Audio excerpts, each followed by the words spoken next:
Olá, mais uma vez aqui na Sucesso, nosso programa de tecnologia estratégica, novamente aqui no estúdio da Uninter. E para falar desse tema, hoje nós trouxemos uma mudança um pouquinho aí do que nós estamos falando sempre de tecnologia, de estratégia, de processos. Hoje vamos falar um pouquinho de comunicação e como é que essa comunicação se alinha aí com o nosso tema principal, que é a tecnologia estratégica. E hoje trouxemos aqui o Elmar e a Larissa para falar sobre esse assunto. Eu já coloco de cara aqui para que vocês se apresentem, né? Começar a mostrar como é que a gente está se conectando aqui entre comunicação com a tecnologia estratégica. Larissa, fala um pouquinho da tua história para a gente poder conectar aí com o nosso tema. Olá, Fernando. Obrigada pela oportunidade de estar aqui com você. Eu venho de um mercado corporativo, né? Trabalhei aí 12 anos na PUC Paraná, fui pioneira na implantação de uma escola educacional dentro dos maiores clubes de futebol do Brasil. E em toda a minha carreira eu sempre trabalhei comunicação, sempre trabalhei comportamento e trabalhei imagem. Eu fui líder aos 21 anos, sem ter competências técnicas para isso, mas porque eu já me comportava e tinha uma imagem como uma líder, né? E toda a minha carreira ela foi construída a partir desses três pilares. E hoje, né, sou consultora de imagem, conselheira de imagem e ajudo profissionais a se posicionarem, a ter uma imagem estratégica. É o que eu falo, né? É a comunicação sem palavras. Bacana, muito importante. E o Elmar já como fruto dessa experiência, né, dessa consultoria, né? Uma vivência aí com gestão. Conta um pouquinho da tua história também, importante. Bom, obrigado pelo convite. Eu tenho uma trajetória como CIO em grandes empresas. Trabalhei na Renault, fui CIO da Nissan do Brasil, fui CIO da American Axle aqui no Brasil. Trabalhei no escritório dos Estados Unidos, em Detroit, por muito tempo. Criei escritório de projetos lá. Trabalhei na PUC também, fui CIO de um clube de futebol também muito grande aqui do Brasil. E essa experiência pluralista, né, de montadora, educacional e entretenimento me trouxe muito posicionamento. E eu entendi que a estratégia era muito importante nesse período todo. E aí eu resolvi, então, pegar todo esse conhecimento que eu tenho de 35 anos e hoje eu atuo como mentor, como advisor para líderes que querem ter estratégia dentro das empresas, né? Essa experiência é importante, já que nós estamos conectando com o nosso tema, né? Acho que é justamente aí. E a gente vê o desafio, nós estamos trabalhando na Sucesso, que é de tornar a tecnologia mais estratégica e ter essa importância dentro dos negócios como estratégico. Mas por que ainda, na tua opinião, né, Omar, por que ainda continua sendo difícil a gente perceber a tecnologia sendo reconhecida como um ativo estratégico? Isso é questão de comunicação, isso é questão do profissional, do posicionamento. Por que é tão difícil? Fernando, hoje em dia ainda tem um pensamento de muitas empresas, felizmente algumas empresas já enxergaram isso e conduzem de uma forma diferente, mas tem um pensamento de muitas empresas hoje que a TI continua, a tecnologia continua sendo uma área de custo. Ela não é uma área estratégica. E os grandes CEOs das empresas esquecem que a área de tecnologia hoje, em pleno 2025, ela está presente não só na vida de todo mundo, mas na vida das empresas. Hoje uma empresa não consegue mais viver sem tecnologia. E dessa forma, eles têm que entender que a tecnologia ela pode tanto alavancar o negócio dela, como se por um problema ela pode derrubar o negócio da pessoa. Então a tecnologia hoje ela se tornou talvez o ativo mais estratégico da empresa. E eles ainda pensam nisso como um passivo e não como um ativo. Então transforma a tecnologia em custos, coloca embaixo de uma área financeira às vezes, onde o diretor financeiro ou o CFO não tem aquele conhecimento de tecnologia aplicada, de tecnologia estratégica. Isso acaba tornando, então, a área menor, minúscula, não dá a importância que a área de tecnologia tem, e às vezes o próprio CIO, o próprio líder da área de tecnologia também não se posiciona e não consegue levar isso adiante. Então é tudo uma questão que eu percebi durante toda a minha carreira que era uma questão estratégica, e não era uma questão de tecnologia, de conhecimento, era questão de posicionar estrategicamente a área para que ela fosse reconhecida dentro dessas empresas. E esse posicionamento é o nosso desafio aqui, né? Do tema da nossa conversa hoje, né? Exato. Aí puxando o lance, a conversa aqui para a Larissa. Isso que ele está comentando, na verdade, tem a ver com a imagem dele, né? A imagem dele como técnico. Como é que eu ajudo nessa, né? Essa visibilidade do profissional de tecnologia? Como é que a gente faz para melhorar isso, né? Tem a ver, né? Fernando, eu gosto muito da frase, que não basta ser, tem que parecer. E aí eu percebo que, principalmente no mercado da tecnologia, as pessoas têm uma competência técnica muito alta. Uhum. E dentro do seu objetivo, muitas vezes quer um crescimento de carreira ou até quer um cargo de liderança, só que a preparação ela precisa acontecer muito antes. Então não adianta você ser muito bom tecnicamente. Você tem que ter um comportamento para aquilo que você quer alcançar e você precisa trazer a tua imagem junto com isso também. Então, a preparação ela acontece muito antes. Então, se eu tenho um objetivo, se eu sei aonde eu quero chegar, eu preciso entender, para eu chegar nessa posição, quais são os comportamentos que eu preciso ter? E qual é a imagem que eu preciso transmitir para realmente conquistar isso? E sempre, sempre, você tem que se preparar muito antes. Para quando a oportunidade chegar, você está pronto. Então, a imagem, ela é muito importante nesse sentido. Tem vários estudos que falam que 90% da nossa comunicação é não verbal. Então, o tempo todo a gente está comunicando uma mensagem. O tempo todo a gente está sendo observado e está sendo julgado. Então, é muito importante cuidar da nossa comunicação, porque ela vai representar não só a nossa competência, né, muitas vezes técnica, mas vai mostrar que a gente está pronto realmente para alcançar um determinado resultado. Primeiro ele tem que enxergar essa posição que você falou, né? Olha, pretendo chegar em tal posição, pretendo levar o departamento para tal posição. Exato. A gente tem que começar a se comunicar, né? Não só a imagem, como você comentou, né? Acho que o conhecimento também de verbal, do que está falando. Sim, né? sim. Não é nenhuma coisa nem outra, né? Então, se você não tiver a competência técnica, você não consegue se sustentar por muito tempo só com a tua imagem. Então, acho que a imagem ela é muito importante nesse sentido e ela representa muito da nossa comunicação. Sim. Só que imagina só, as pessoas te enxergam como um líder. Só que aí você vai para esse cargo e aí no dia a dia vai ter que entregar resultado, vai ter que ser estratégico, vai ter muitas coisas que você vai ter que fazer ali para realmente mostrar que você é bom. Então, às vezes, para conquistar uma posição, às vezes aí só a imagem ela basta, só que ela não vai se sustentar. Então, as duas coisas elas precisam andar juntas. Né? Então... às vezes tem o exagero, né? Às vezes o cidadão almeja ser um diretor, mas vai de bermuda, chinelo, né? Assim, tem que ter momentos para isso também, né? Sim. E nessa tua experiência também tem essa situação. Você já não nasceu pronto para isso, né? Como é que você deu esse clique para você começar a dizer assim, puxa vida, está na hora deu esse insight para você começar a enxergar o que a Alice está comentando, né? Hoje nós estamos falando de uma ideia de um coaching para isso. Você já talvez tenha tido uma percepção de olhar o cenário, né? E pensar, puxa, está precisando mudar isso aqui. Você sabe, Fernando, que o grande clique para mim aconteceu na minha carreira, bem no começo dela. Eu trabalhava numa das montadoras e eu sempre tive o desejo de trabalhar fora do país, né, para poder ganhar essa experiência. Não morar fora, mas trabalhar fora para ganhar uma experiência. E eu via muita gente, até mediana, sendo promovida, sendo mandada para fora e crescendo na carreira. E eu via muita gente boa tecnicamente, não só na área de tecnologia, mas dentro da empresa como um todo, e não tinha oportunidades. E eu comecei a perceber, e eu sou uma pessoa muito questionadora, eu comecei a analisar muito e eu comecei a pensar, o que está acontecendo aqui que essas pessoas têm oportunidade e essas não têm? E eu vi que era justamente o posicionamento estratégico de cada uma delas. Então, algumas pessoas, até medianas de conhecimento, elas sabiam se posicionar muito bem, sabiam trazer soluções para a empresa, sabiam trazer ideias novas, e às vezes nem era da área dela.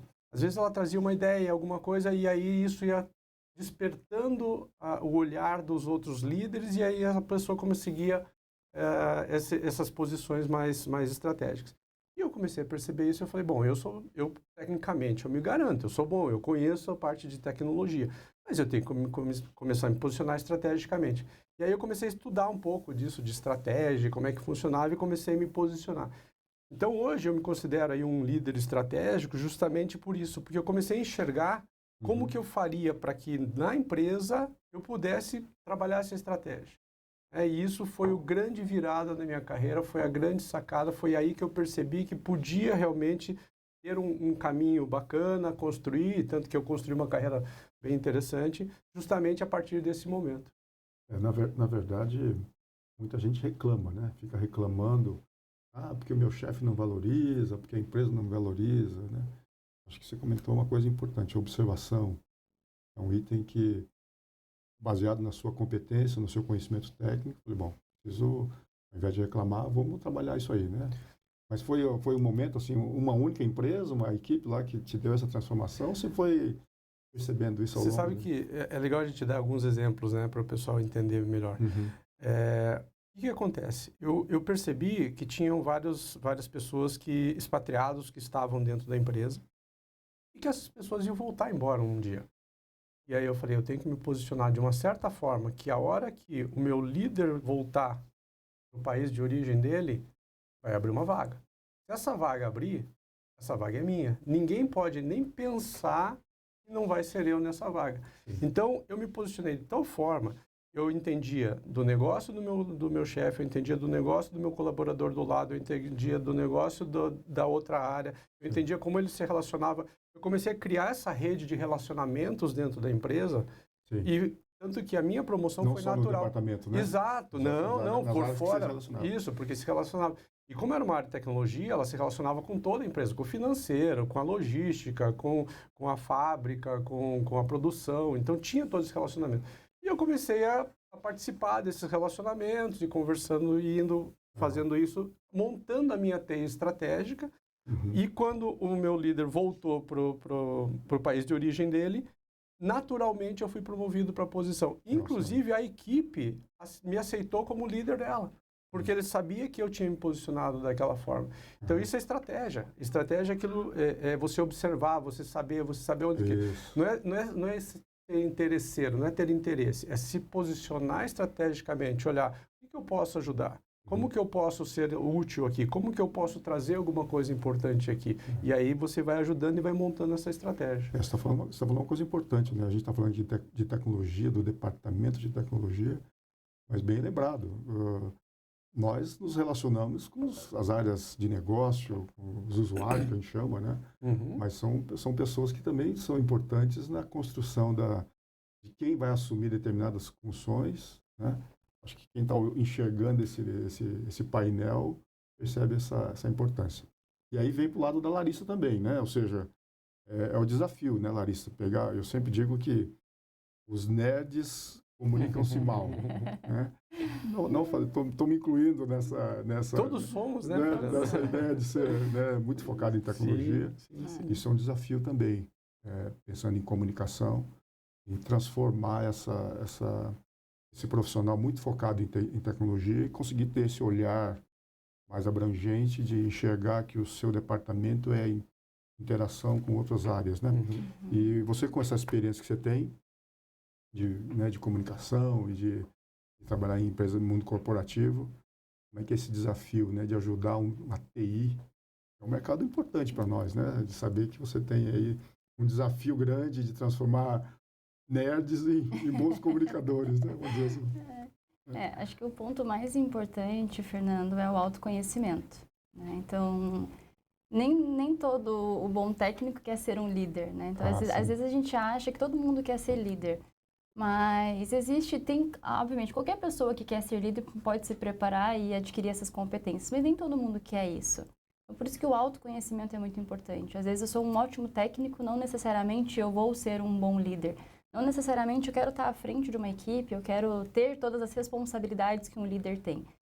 Quando a gente vai fazer o processo de construção de imagem, a primeira coisa que a gente vai fazer é o processo de autoconhecimento. A gente precisa entender quem é essa pessoa, quais são as competências que ela tem, entender personalidade, entender valor. Isso é muito importante. A gente acha que, às vezes, trabalhar a imagem é só roupa. Vou colocar uma roupa bonita e tá tudo bem. E não é. É muito mais um processo de autoconhecimento, de entender quem você é e entender aonde você quer chegar para aí começar a posicionar a sua imagem também. E tem tudo muito a ver com o teu estilo de vida, com a tua rotina. Então, tudo isso influencia na hora de você pensar em um posicionamento de imagem. para que você realmente construa algo que esteja muito conectado com a tua essência, com quem você é, e principalmente adequado com os objetivos e com as metas que você tem também. Né? Então, tudo isso tem que estar muito conectado. Você falou bem, né? Acho que, na verdade, não é só botar uma roupinha bonitinha, um relógio da moda, nada disso, né? Acho que tem que ser também perceber a essência de cada um, não criar uma fachada, não criar um personagem, fake, né? Um personagem muito diverso do que é a sua realidade. A cultura da empresa também. Não adianta você pensar que eu vou me vestir de smoking numa empresa que é muito chão de fábrica. Né? Exato. Que a gente tem que fazer essa leitura. Isso também é umas dicas aí do coach para essa ou de orientação para esse profissional. Passa por isso também? Passa por isso. Realmente a gente mergulha muito a fundo ali. Eu posso até trazer um exemplo do Elmar. Ele tem assim um estilo mais tradicional, ele vem de grandes corporações, então realmente tinha uma forma de se vestir mais formal. E em determinado momento ele foi para uma empresa em que o estilo era muito mais esportivo, casual. Então as pessoas se vestiam de uma forma muito mais tranquila, né? Então a gente teve que buscar esse equilíbrio. Então como que a gente não deixa, não perde a essência dele, mas como que a gente colocaria a imagem dele adequado para ele se conectar com essas pessoas? Então imagina, você chega num ambiente que é um ambiente muito casual, e aí você chega lá de terno, né, de todo executivo com uma vestimenta diferente, as pessoas vão olhar para você de um jeito estranho e não vão se conectar com você. E quando você está num cargo de liderança, principalmente, uma das coisas mais importantes é você se conectar. Se conectar com os seus liderados, se conectar com a empresa de um modo geral. Então, é isso que eu falo da adequação, é você não deixar de ser quem você realmente é. Mas, acima de tudo, é você estar adequado para aquele ambiente, para que você realmente se conecte e alcance melhor os seus objetivos. Isso que a Larissa está comentando é importante. Você vinha de uma empresa mais executiva, de repente migra para uma outra empresa mais esportiva. Tem que fazer uma leitura, né, uma releitura do teu posicionamento para também não ficar distante da equipe e também da própria direção da empresa, muitas vezes, que enxerga você como fora do contexto, né? Isso é um desafio.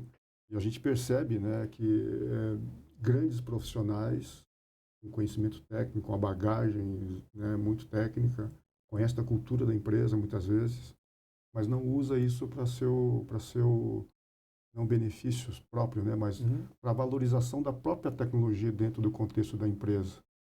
Como é que é esse desafio também, Elmar, de fazer essa leitura e de ajudar para que essas empresas, esses profissionais, né, puxem com ele a valorização da tecnologia? Isso tem regrinha, tem uma receita de bolo para esse tipo de... Infelizmente, receita não, né? Mas tem algumas técnicas, né, que a gente pode usar. E a observação é o primordial. O que eu falo é o seguinte: quando você chega numa empresa, normalmente cada um tem o seu estilo, tem o seu formato próprio de trabalho, né? E você não pode chegar numa empresa impondo esse teu formato de trabalho, porque você não conhece a cultura da empresa. Então, o importante é que a pessoa, primeiro, ela entenda um pouco como que é a cultura da empresa. Então, como a Lari falou, eu saí de um mundo corporativo, de terno e gravata, onde a gente trabalhava de terno e gravata, fui para os Estados Unidos, que tinha uma outra cultura, uma outra forma de se vestir. Fui para um ramo de entretenimento, que não tinha nada a ver com o anterior. Então, as pessoas eram muito mais, trabalhavam de uma forma de se vestir muito mais despojada. Como é que se eu saio e venho trabalhar de terno e gravata aqui, eu distancio. Como é que eu faço para aproximar meu time, aproximar minha equipe, entrar no board da companhia, conversar com os diretores da empresa de igual para igual? Então, o posicionamento da pessoa, ele vai muito da vestimenta dela, porque se ele tiver com uma vestimenta não adequada, ele não vai se sentir confortável, então ele vai se sentir deslocado daquele ambiente. Então, a vestimenta é extremamente importante, mas não só a vestimenta, o posicionamento da pessoa. Como é que ela se posiciona diante de um diretor? Às vezes o diretor falou alguma coisa errada, que ele percebeu que está errado, vai bater na mesa, não, você está errado. Esse não é um posicionamento que vai trazer proximidade. Mas talvez, olha, eu entendo que essa sua percepção aqui é dessa forma, mas a minha visão é que ela é desse outro jeito. Talvez a forma de falar com esse diretor, talvez aproxime e não exponha ele. Porque às vezes tem muitos profissionais que, para se garantir no cargo, precisam usar de arrogância, de posicionamento. Então, talvez você ir perceber como que esse diretor ele trabalha, como que ele se posiciona, para você poder se aproximar dele. Então, eu uso demais a palavra estratégia, porque tudo é estratégia. Então, como é que você se aproxima desse diretor? Como é que você se aproxima do presidente? Como que você fala com o presidente? Talvez para você falar com o presidente numa grande corporação não seja simples, mas talvez quando você traz uma ideia nova, quando você traz uma solução nova, algo que traga dinheiro para a empresa, você aproxime o olhar do presidente para você. Então, tudo isso passa por estratégia e posicionamento. Então, a roupa é extremamente importante, sim. O comportamento também é importante. Então, é tudo um conjunto. Por isso que é bacana que eu e a Lara, a gente trabalha junto. Ela trabalha toda essa parte de vestimento, comportamento, e eu trabalho toda essa parte de posicionamento e estratégia. Então, a gente consegue contemplar o profissional como um todo. Mas o que ele está comentando aqui é importante, uma combinação do trabalho de vocês, né? Da experiência de profissional, de carreira profissional de tecnologia com a correção de imagem.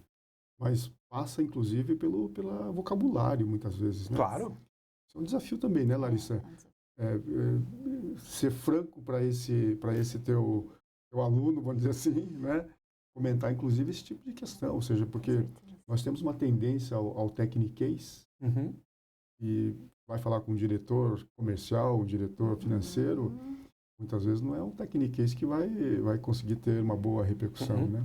Isso, a comunicação passa também por essas como é que é? Tocar na ferida para dizer, olha, você precisa melhorar o vocabulário, passa por isso também, essa comunicação? Passa por uma análise 360 ali, né? E o que acontece? Quando você fala análise 360, é olhar todos os departamentos com que você se relaciona, né? É você olhar o teu 360, né? Todas as combinações ali da tua estratégia, da tua imagem, do teu posicionamento, tua voz, tua vestimenta. Então, são vários elementos ali que você precisa estar atento. E a comunicação é uma das habilidades mais valiosas no mercado hoje, né? Até recentemente eu fiz um curso e foi muito bacana. Então, assim, às vezes uma pessoa que se comunica melhor, ela vende mais do que uma pessoa que é boa tecnicamente. Então, a comunicação ela é muito poderosa nesse sentido. Né? E a comunicação boa é quando a pessoa te entende. Às vezes, uma pessoa que é muito técnica, ela vai falar de forma técnica e quase ninguém vai entender. Então, quando eu percebo, por isso que eu falo que é um processo muito de autoconhecimento, né? Então, eu já vou entendendo, eu já vou observando essa pessoa, a forma como ela fala, já para poder orientar. Olha, você precisa melhorar esse ponto aqui. A forma como você fala, quase ninguém entende. E aí, quer saber se você está se comunicando bem ou não, é só você olhar os seus resultados. Se você está tendo resultado, significa que você está falando para o público certo e está falando da maneira certa. Se o teu resultado não está vindo, um dos primeiros pontos que você tem que observar é como que está a minha comunicação. Mas é um desafio. Eu acredito, porque você às vezes falar com uma questão que a pessoa já vem carregando essa imagem já há muito tempo. Ela percebe que precisa mudar. Mas você às vezes ser franco e falar e mostrar isso acho que é difícil criar essa empatia, né? É difícil. Eu imagino que você deva ter lá, como é que funciona isso? Você deve ter uma estratégia para chegar, para conversar, vai fazendo um bate-papo, tomando um café, é isso que você começa a tirar dali a essência dessas pessoas, é isso? Você sabe que a escutativa... Conta um pouquinho, né, dessa abordagem, né? Sabe que a escutativa é muito importante, né? Quando você realmente para escutar alguém, você já começa a perceber muitas coisas ali, inclusive nas entrelinhas, né? Tanto do que a pessoa está falando, da sua história de vida e tudo mais, né?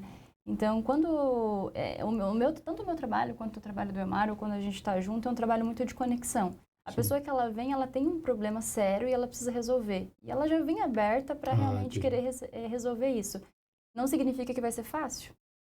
Você vai mexer em muitas coisas ali e assim, às vezes dói.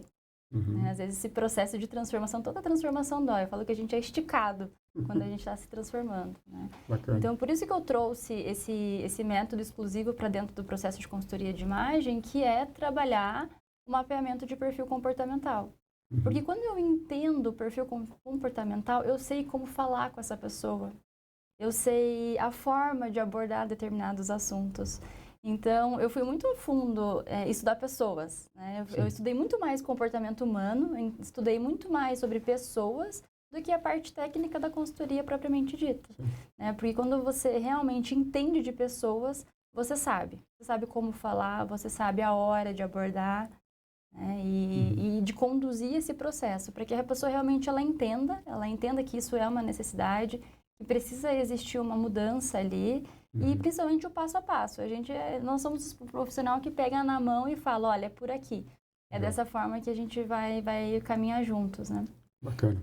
E é legal, assim, só te interrompendo um pouquinho, Fernando, o que é legal desse processo de autoconhecimento é que nesse diagnóstico que é feito inicial, tanto para nós, como mentores e pessoas que estão conselheiros dessa pessoa que vão trabalhar, conhecer essa pessoa, mas ela acaba se conhecendo. Porque às vezes a pessoa tem uma autopercepção que ela não tem.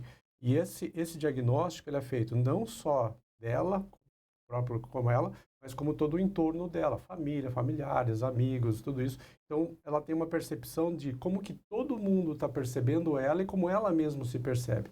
Então, é um processo que a gente chama de autoconhecimento. Então, ele serve tanto para nós, como mentores dessa pessoa, quanto para a pessoa poder aprender que ela tem algumas coisas que ela não sabia. E aí ela consegue melhorar o seu posicionamento, consegue melhorar a sua percepção do próprio mundo e dela mesma. Isso que vocês estão falando é muito bacana, porque nós estamos falando aqui o tempo todo de tecnologia estratégica, e a gente só se focou em tecnologia, só se focou em valorização da TI, né? Em valorização dos ativos técnicos. É importante, mas... Que é importante. E aqui nós estamos temperando essa estratégia que nós estamos trabalhando aqui dentro da Sucesso e trazendo vocês para provocar os profissionais de TI a ficarem atentos à questão da comunicação. Tanto da comunicação pessoal, como da comunicação do departamento de TI, do setor de tecnologia, né? E você fez uma coisa muito legal, que esteve em várias empresas, com vários perfis diferentes, e soube se posicionar e soube fazer a leitura correta para se adequar o profissional com o resultado que você esperava de você, pessoal, e também do departamento, do setor de tecnologia. Isso tem alguma receitinha que a gente possa deixar para esses profissionais, que a gente pode ajudar, né? A saber se isso tem um caminho que possamos aprender de lição? Tem sim, Fernando. Eu vou dar um exemplo, né? Quando eu estava nos Estados Unidos, eu tive um dos projetos que eu liderei lá, foi um projeto de 51 milhões de dólares de uma fusão das duas empresas, e a área de tecnologia acabou fazendo a fusão. E esse era um projeto que eu reportava para o chairman, não reportava nem para o presidente da empresa, eu reportava para o chairman, que é o líder do board. Né? E eu tinha pequenos minutos para apresentar, porque, logicamente, a minha área não era a única área que apresentava, então tinha área de tecnologia, tinha várias áreas que apresentavam, área de recursos humanos, todas as áreas tinham uma apresentação e tinha um tempo limitado. Como é que eu, como um profissional de tecnologia, ia falar para ele de servidor, ia falar para ele de domínio, e-mail e tudo isso, que tínhamos 7 RPs que estavam fazendo integração? Ele não estava preocupado com isso. Ele estava preocupado em saber como que o projeto estava andando, quanto estava custando, se estava no prazo, se precisava de recursos e quais recursos precisava, o que ele poderia fazer para ajudar. Então, isso que eu chamo de pensamento estratégico de um C-level, né, de uma pessoa de uma posição de CIO. E nós, como trabalhando dentro das áreas de tecnologia, a gente tem que ter esse pensamento estratégico. Como que, se eu estivesse nessa posição, como que eu gostaria de receber as informações? Como que eu gostaria de trabalhar isso? Então, uma dica é, pense sempre como um C-level. Como que eu torno o meu pensamento um pensamento C-level? Um pensamento desses CEOs, né, de presidentes, de companhia, de todas essas pessoas, é um pensamento não de se está bem a tecnologia, se o servidor está no ar, se o backup foi feito. Não é esse o pensamento dele. O pensamento dele é como que minha companhia pode dar mais lucro, como é que eu posso ajudar melhores as pessoas, como é que eu posso impactar a sociedade positivamente, como que eu posso fazer com que os meus colaboradores sejam mais felizes. E eu, como tecnologia, eu não posso dizer que o backup está bem feito. Agora, o backup bem feito traz uma pessoa segurança para o trabalho daquela pessoa e torna ela feliz. Isso é estratégia. Você só muda a tua comunicação. Em vez de você dizer que o backup está bem feito, você diz, temos a segurança dentro da área de tecnologia para que a Uhum. continuidade do processo siga, né?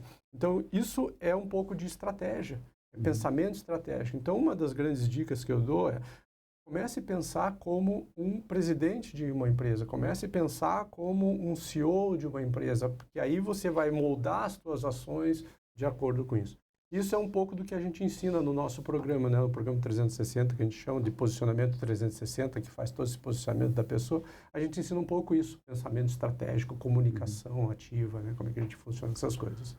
Bacana, a conversa está boa. A gente já passou aí nosso tempo quase e já estamos aqui caminhando para o final da nossa conversa. Mas, Larissa, você falou bastante coisa legal aí para a gente. Como é que nós podemos ter aí uma continuidade dessa conversa de hoje? Conta um pouquinho para nós como é que faz para, caso eu precise falar contigo mais vezes, se é possível, como é que funciona isso, para a gente ter acesso a mais profundidade aí, essa estratégia que nós estamos falando aqui hoje. Posicionamento360.com.br. Lá tem informações, tem os nossos contatos e vai ser um grande prazer poder conversar aí com toda a equipe de tecnologia. É uma área que a gente gosta bastante, vive no nosso dia a dia, então vai ser um grande prazer. Acho que tem sinergia, né? Sinergia. Com certeza. Tem sinergia. A gente com tanta bagagem técnica, precisamos realmente melhorar a comunicação. Exato. Larissa, Omar, obrigado por essa disponibilidade de vir aqui falar com a gente. Eu que agradeço. Eu acho que foi uma conversa muito agradável, muito fácil, tranquila. E espero que a gente possa contribuir com nossos profissionais de TI, com a nossa comunidade, que estão precisando aí de melhorar a nossa comunicação. E assim a gente encerra hoje essa conversa de hoje, aqui da tecnologia estratégica mais uma vez, e hoje com os temas aí de comunicação. Até mais.